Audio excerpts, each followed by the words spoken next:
کہ کسی شخص کو شریعت اسلامیہ میں اپنی منمانی نہیں کرنی چاہیے، کوئی بھی ہو۔ آج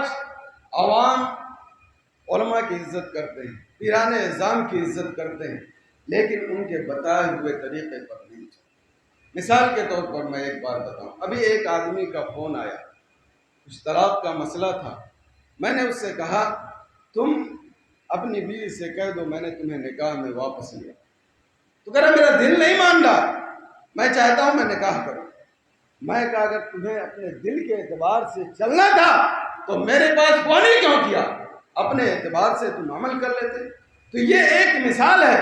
اس طرح کی عوام میں سینکڑوں مثالیں آپ کو مل جائیں گی کہ وہ اپنے اعتبار سے ہی چلنا چاہتے ہیں۔ علماء بتاتے رہے، پیران اعظام بتاتے رہے، فقہاء کرام کی رہنمائی کرتے رہے، لیکن عام طور سے اس کی طرف ان کی توجہ نہیں جاتی۔ میں یہاں سے ایک اہم پیغام دینا چاہتا ہوں کہ شریعت اسلامیہ جو قرآن و حدیث کی روشنی میں علماء بیان کریں، پیران اعظام بیان کریں، عوام کو اس کے سامنے سر جھکانا ضروری ہے۔ اسی طرح علماء کرام، طالبان علوم نبیہ جتنے لوگ ہیں، سب کو شریعت اسلامیہ کے مطابق کی زندگی گزارنی چاہیے اور اس کے سامنے کبھی اپنی فکر، اپنی سوچ اور اپنے غلط طریقے کو اس کے سامنے کبھی نہیں رکھنا چاہیے۔ اس چیز کو اگر ایک مسلمان لازم رکھ لے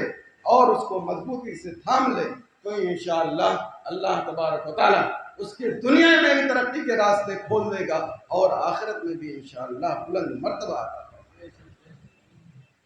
یہ عوام، علماء، طلباء سب کے لیے، اب خاص طور سے علماء اور طلباء کے لیے میں یہ جو بات بول رہا ہوں مطلب بالکل سب کو شامل نہیں، لیکن اکثریت میں آج ہمیں یا ہمارا علماء یا جو طلباء طبقے ہیں عام طور سے یہ سوچتے ہیں کہ میں مدرسے میں پڑھوں اور مدرسے ہی میں جا کر پڑھوں۔ اس کے علاوہ عام طور سے یہ سوچ نہیں ہوتی کہ ہم عوام کے درمیان اتر کر کے ان کی رہنمائی کریں، ان کے لیے سارے مسائل جو ان کے ہیں شریعت کے اعتبار سے یا جو بھی ہے ان کو لائن لینتھ پر لانے کی کوشش کریں۔ یا جیسے مدرسے میں کتنے لوگ پڑھتے ہیں، زیادہ سے زیادہ 3% یا 5%، بہت زیادہ ہو جائے 7%، باقی 93-95% مدرسے سے الگ۔ تو ان کی رہنمائی کے لیے اسکول قائم کیے جائیں، کالجز قائم کیے جائیں جو اپنے ماحول میں، اپنے معاشرے میں سارے معاملات ہوں کہ ماڈرن ایجوکیشن بھی ہو اور دینی تعلیم بھی ساتھ میں رہے۔ آج جو ہمارا معاشرہ سب سے زیادہ بگڑا ہے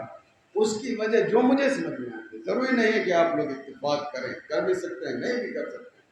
کہ جتنے 93% یا 95% ہیں ان کو ہم نے صرف تقریر کے ذریعے ڈیل کرنے کی کوشش کی ہے اور تعلیم و تربیت کے حوالے سے انہیں غیر مسلموں کے حوالے کر دیا ہے۔ مجھے یہ بتائے اگر آپ کا معاشرہ یا ہمارا معاشرہ بچپن سے لے کر جوانی تک اور جوانی سے لے کر MA BA ڈاکٹر انجینئر بننے تک اگر وہ غیر مسلموں کے ماحول میں رہے گا تو کیا وہ ہماری بولی بولے گا؟ نہیں ہے مسلمانوں، وہ کلمہ پڑھنے والا ہو سکتا ہے، نبی کو ماننے والا ہو سکتا ہے، لیکن ہماری بولی نہیں بولے گا کیونکہ ہمارا اکثر معاشرہ جو ہے وہ غیر کے ماحول میں تربیت پایا ہے۔ ہم اور آپ یہ جانتے ہیں کہ بچپن میں جو باتیں سکھائی جاتی ہیں، جو پڑھائی جاتی ہیں، النقش الحجر کی طرح وہ بالکل ذہن میں بیٹھ جاتا ہے۔ تو وہ آج ہم تقریر بولتے ہیں ان کے بات سمجھ میں نہیں آتی کیونکہ بچپن سے جوانی تک اور آخری عمر تک وہ غیر ماحول میں رہتے ہیں جس کا اثر ان پر پورے طور سے نظر آتا ہے۔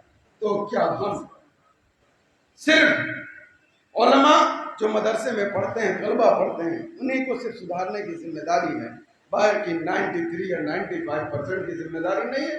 نہیں، جس طرح